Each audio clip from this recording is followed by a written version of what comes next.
누가복음의 개요를 설명하겠습니다. 기록자는 누가이며 기록 시기는 주후 65년경입니다. 성격은 역사서이며 기간은 약 34년입니다.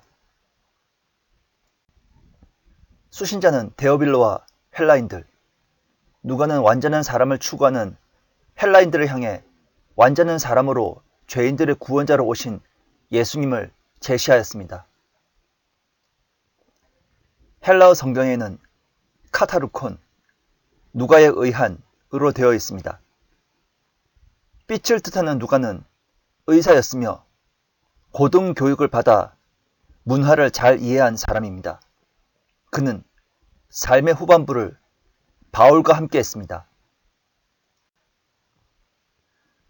주제는 우리 주 예수 그리스도는 참 사람이며 참 하나님이시다입니다.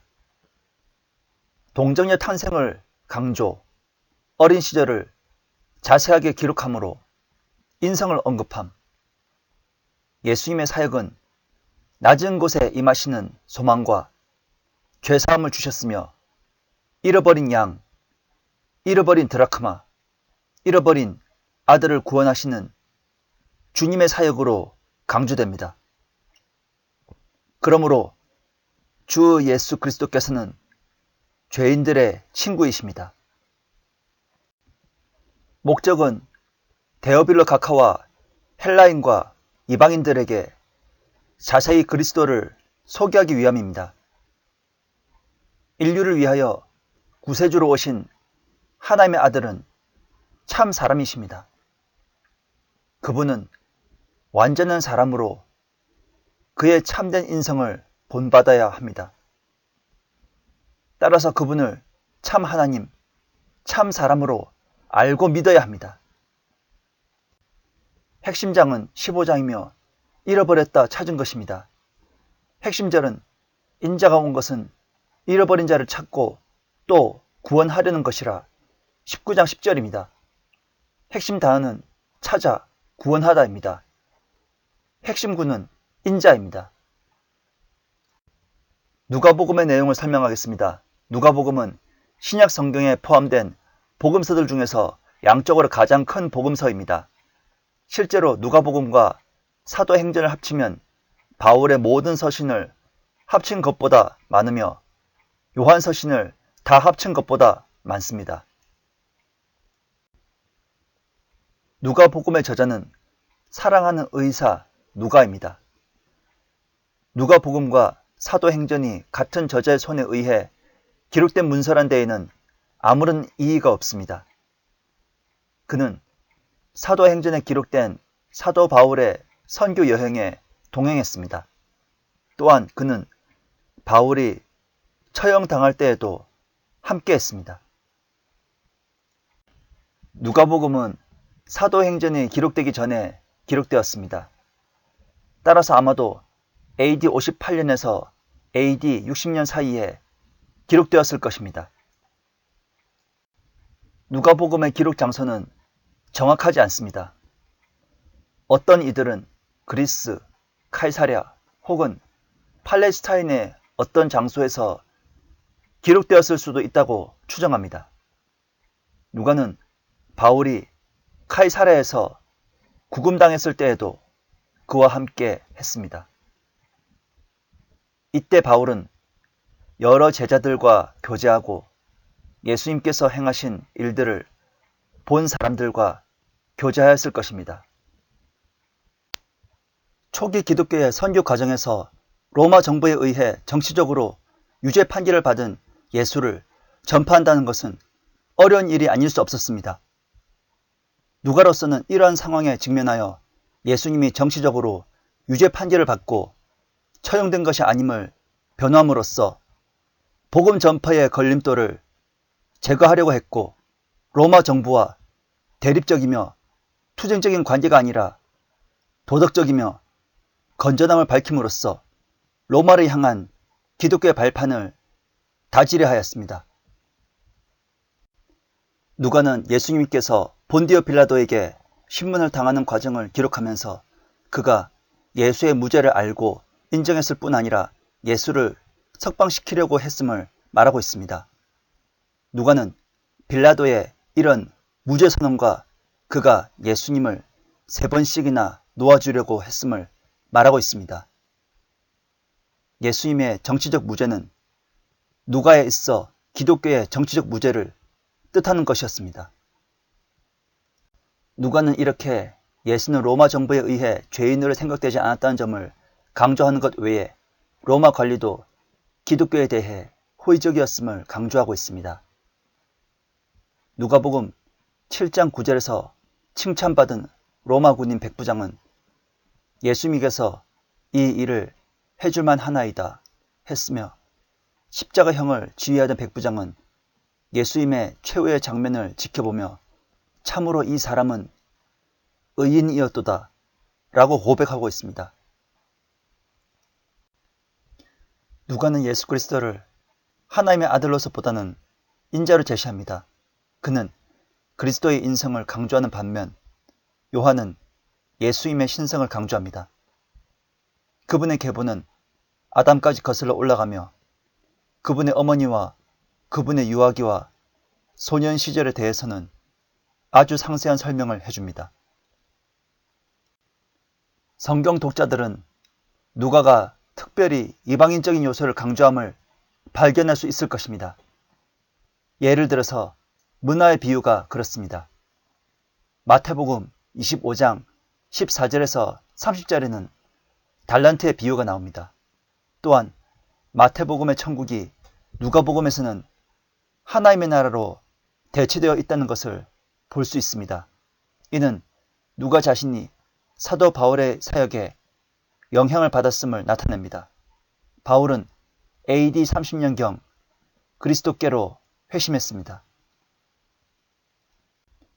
종말 지연의 문제는 비단 누가만이 아니라 1세기 후반에 기록된 문서들의 저자들이 직면했던 문제였습니다. 초대 그리스도인들은 자기들이 죽기 전에 예수님께서 재림하여서 이 세상이 끝날 것으로 믿었습니다. 그런데 하나씩 죽어가는 가운데 아직도 재림이 오지 않고 임할 것 같이 생각되지 않는 신앙적인 동요와 위기가 생겨난 것입니다. 누가는 이런 상황에 직면해서 신앙의 위기에 처한 그리스도인들에게 무엇인가 적절한 신앙적 해답을 제시하고 그들을 신앙적으로 바로 지도해야 될 필요성을 느꼈을 것입니다. 누가는 이렇게 종말을 좀 더 멀리 밀어놓고 그때까지의 초림과 재림의 중간 시대를 온 세계에 복음을 전파해야 할 교회 시대, 복음 전파의 시대로 해석하고 있습니다. 이 점은 부활하신 예수님께서 그의 제자들을 향해 그러나 성령께서 너희에게 임하시면 너희가 능력을 받으리니 그러면 예루살렘과 온 유대와 사마리아와 땅끝까지 내게 증인이 되리라 고하시니라. 사도행전 1장 8절에서 하신 말씀 가운데 분명히 드러나고 있습니다. 그러나 지금 라오디케아 시대는 복음이 전파되지 않은 곳이 없으며 다만 복음을 거부하는 믿지 않는 자들과 WCC와 WEA로 배교하는 기독교계가 있는 것이 현실입니다.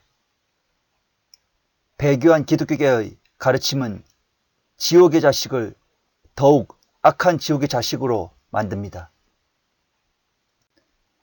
그들은 7년 대환란에 들어가는 남겨짐을 당할 것입니다. 반면 교회 시대에 구원을 받은 거듭난 그리스도인들은 7년 대환란을 통과하지 않고 휴거됩니다. 누가복음은 선한 사마리아인과 돌아온 탕자, 불의한 청지기와 같은 유명한 비유를 포함하여 다른 복음서에는 나오지 않는 많은 양의 자료들을 소개합니다. 예수님이 삭개오를 만난 이야기와 나인성 과부의 아들을 살린 이야기, 십자가에서 자신을 못 박은 이들의 용서를 구하는 예수님의 기도, 같이 죽어가던 강도에게 낙원을 약속하는 모습 등은 누가복음에만 기록되어 있습니다. 그렇지만 누가는 조심스럽게 예수 그리스도의 신성과 왕대심을 보여줍니다. 그러므로 누가복음은 그의 이름이 가지인 사람에 대한 복음입니다. 복음서 기자들 중 누가만이 예수님께서 기름 부음 받아 이 땅에 온 목적이 가난한 자들에게 복음을 전하게 하시려고 라고 말씀하십니다. 그래서 영이 가난한 자는 복이 있나니와는 달리 가난한 자들은 복이 있나니 라고 말씀하심으로써 문자 그대로 경제적으로 가난한 자가 복이 있다고 가난한 자를 축복하고 있습니다. 그런데 가난한 자에 대한 누가복음의 이런 관심은 부자들에 대한 저주와 경고와 더불어 나란히 나타나고 있습니다. 누가복음은 가난한 자의 축복 선언과 함께 부자에 대한 저주 선언을 나란히 강조하고 있습니다. 그리고 부자와 나사로의 비유도 마찬가지로 운명이 바뀌어질 것을 말합니다. 예수님이 경제적인 측면뿐만 아니라 사회적, 영적 중요성까지 포함하는 구약을 배경으로 가난과 불안은 단어를 사용하였음을 유념해야 합니다. 예수님이 지칭하는 가난한 자들은 돈이 없을 뿐만 아니라 자신들의 필요를 위해 하나님께 의지하는 사람들을 말하며 부자는 단지 돈을 가진 사람이 아니라 자신들의 부와 힘으로 가난한 사람들을 억압하는 사람들을 일컫습니다. 지금 은혜의 경륜인 교회 시대에서는 부자들도 누구든지 주 예수 그리스도를 믿으면 구원을 받습니다. 그러나 교회 시대가 끝나고 대환란에는 부자가 되기 위하여서는 짐승의 표를 받아야 하기 때문에 부자는 구원을 받을 수 없는 것입니다. 그러므로 우리는 세대적 경륜을 구별해야 합니다. 예수님은 유대사회에서 소외된 사람들에게 관심이 많으시며 그들과 지속적으로 어울리십니다. 가난한 자, 죄인, 여자 등이 그런 사람들이었습니다.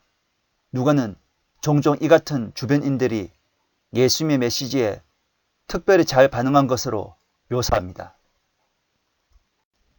예수님 당시 세리야 죄인은 사회적으로 소외된 버림받은 자들로서 같은 의미로 언급되고 있습니다. 그러나 예수님께서는 세리를 향해 나를 따라오라고 하셨습니다. 또 세리와 더불어 앉아 음식을 드셨으며 삭개오의 집에 있기도 했습니다. 그래서 사람들은 예수님을 세리와 죄인들의 친구라고 부르기까지 하였습니다. 누가복음에서만 바리새인과 세리의 비유가 나오며 내가 너희에게 말하노니 이 사람이 저 사람보다도 의롭게 되어 자기 집으로 내려갔느니라. 이는 자신을 높이는 자마다 낮아질 것이요 자신을 낮추는 자는 높아질 것이기 때문이라. 18장 14절로 세리를 말씀하십니다. 또 누가는 죄인 한 여인이 향유로 예수님의 발을 닦아주어 죄를 용서받는 이야기를 소개하고 있습니다. 누가는 여인들의 이야기를 수집하여 많이 소개하고 있습니다. 사렙다 과부, 나인성 과부, 나사로의 자매들인 마리아와 마르다, 예루살렘 성에서 우는 여인들, 그리고 이런 여인들의 이야기가 긍정적으로 다루어지는 것이 중요합니다. 사카랴와 엘리사벳, 요셉과 마리아, 시므온과 안나, 사렙다 과부와 나아만 장군, 카퍼나움의 백부장과 나인성 과부, 바리새인 시몬과 죄인 한 여자, 잃은 양을 찾은 목자와 잃은 은화를 찾은 여인 등 남자만 언급하지 않고 여인들도 언급을 합니다. 이것은 유대인이나 헬라인도 없고 종이나 자유인도 없으며 남자와 여자도 없으니 이는 너희 모두가 그리스도 예수 안에서 하나이기 때문이라. 갈라디아서 3장 28절에 해당됩니다. 누가복음에서 사마리아인에 대해 처음 언급한 것은 9장 51절에서 56절입니다.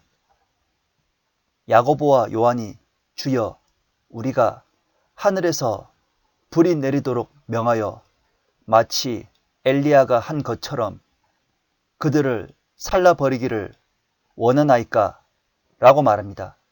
이것이 유대인들이 사마리아인들에 대한 악감정일 것입니다. 그러나 예수님은 그들을 꾸짖으십니다. 그리고 10장에서는 선한 사마리아인을 통하여 선한 이웃의 모델로 제시하십니다. 17장에서 10명의 문둥병자들을 고쳐주셨는데 오직 사마리아 문둥병자만이 큰 음성으로 하나님께 영광을 돌립니다. 사실 사마리아인은 완전한 이방인이 아닙니다. 이스라엘인들과 이방인들의 혼혈민족입니다. 이것은 유대인과 이방인이 그리스도 안에서 하나가 된 새로운 피조물인 그리스도인이 되는 것으로서 그리스도의 신비를 가진 은혜의 경륜인 교회 시대를 예표하는 것입니다. 마태복음을 유대인의 복음서라고 부르는 것과는 대조적으로 누가복음을 이방인의 복음서로 부릅니다. 그래서 누가는 예수님의 족보를 소개하면서도 마태가 다윗과 아브라함까지만 언급한 것과는 달리 아브라함을 넘어 아담에게까지 그리고 하나님에게까지 소개하고 있습니다. 이것은 첫 번째 인간인 아담은 선악과를 따먹음으로써 하나님의 형상을 상실하였으며 첫 사람 아담 안에서는 사망이었으나 두 번째 사람 예수 그리스도를 통한 영원한 생명을 말하고 있습니다. 또 누가복음은 첫 번째 나사렛 회당 설교를 통해 하나님의 사랑이 구약에서 이방인들에게도 즉 사렙대 과부와 수리아 사람 나아만에게 베풀어졌음을 말씀합니다. 그리고 이방인 백부장이 있습니다. 또한 십자가형을 집행한 백부장이 있습니다. 그러므로 그리스도의 복음은 온 세계를 위한 복음이며 그리스도는 만인의 구세주입니다. 그리하여 그리스도의 복음 전파의 정당성을 증명합니다. 한편 누가복음은 청지기직을 통하여 제자들이 예수님을 따름에 있어서 돈을 사용하는 방식을 통해 자신들의 신실함을 나타내야 함을 강조합니다. 누가복음을 분석하겠습니다. 1. 복음서 저자의 소개 1장 1절에서 4절 2. 예수님의 인간 친족 관계 1장 5절에서 2장 52절 3. 예수님의 침례와 가계와 시험 3장 1절에서 4장 13절 4. 갈릴리에서 인자와 선지자 왕으로서의 사역 4장 14절에서 9장 50절 첫 번째 나사렛과 카퍼나움과 그 주변 4장 14절에서 5장 16절 두 번째 유대인 거부자들과 논쟁 5장 17절에서 6장 11절 세 번째 설교 6장 12절에서 49절 네 번째 활동 7장 1절에서 8장 3절 다섯 번째 비유 8장 4절에서 21절 여섯 번째 기적과 표적 8장 22절에서 56절 일곱 번째 제자 파견과 5,000명 먹이심 9장 1절에서 17절 여덟 번째 그리스도의 고난을 선언 9장 18절에서 50절. 5. 갈릴리에서 예루살렘까지 인자의 여정 9장 51절에서 19장 44절. 첫 번째, 제자의 훈련과 파견 9장 51절에서 11장 13절. 두 번째, 바리새파와의 대결 11장 14절에서 54절. 세 번째, 경고의 말씀 12장 1절에서 53절. 네 번째, 회개의 촉구 12장 54절에서 13장 31절. 다섯 번째, 식탁에서 한 말씀 14장 1절에서 24절. 여섯 번째, 비유 14장 25절에서 16장 31절. 일곱 번째, 제자들에게 주시는 말씀 17장 1절에서 18장 8절. 여덟 번째, 소외된 사람들과 주 예수 그리스도 18장 9절에서 19장 27절. 6. 인자가 이스라엘의 왕으로서 마지막으로 제시되시고 거부되시고 희생되심 19장 45절에서 23장 56절. 첫 번째, 최후의 활동 19장 28절에서 21장 38절. A. 전능자의 행동 19장 28절에서 48절. B. 전능자의 교리 20장 1절에서 21장 4절. C. 종말의 말씀 21장 5절에서 38절. 두 번째, 결별의 장 22장 1절에서 24장 53절. 세 번째, 유대와 로마 법정의 예수 22장 47절에서 23장 25절. 네 번째, 처형과 죽음 23장 26절에서 56절. 7. 인자의 부활하심과 부활 후 사역과 승천 24장 1절에서 53절입니다.